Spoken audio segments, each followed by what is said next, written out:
Hi, I'm Jan Nichols with my guests Ari Weizweig and Paul Saginaw, partners and co-founders of the world-renowned, and I'm not exaggerating, Zingerman's Delicatessen. Ari, Paul, welcome. Tell me a little bit about people who have given you advice, and this is a question for both of you. What's the best piece of advice you've ever been given? I have no idea. I think that one thing that has helped both of us is that we assume we know very little, and we like to ask a lot of questions. And I think that if when you meet somebody that's worth talking to, that if you don't use that opportunity, that you've wasted a gift.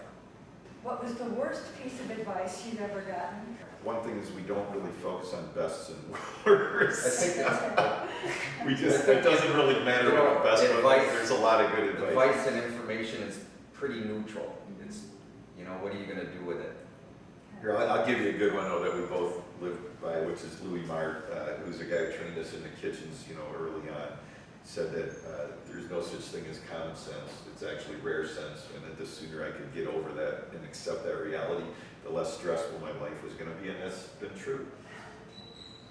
My grandfather gave me a lot. Yeah. But, some of it colorful, like don't shit on the rungs as you climb the ladder, that the same ones you're coming back down, which I always thought was a much more poetic way of saying don't burn your bridges. He used to tell me that if you're successful, then you have a responsibility to make your friends successful, those around you.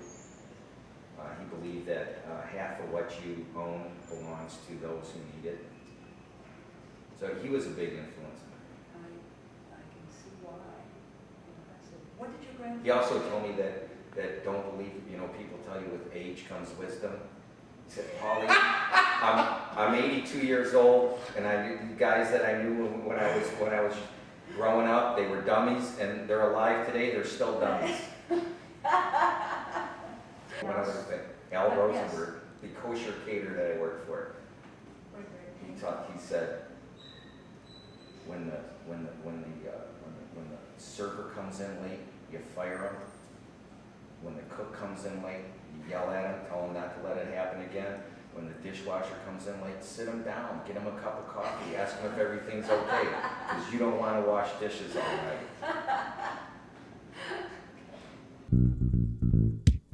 If you would like to know more about the fine folks and the good food at Zingerman's Community of Businesses, please go to www.zingermans.com. Until next time, I'm your host, Jan Nichols, reminding you to eat lunch.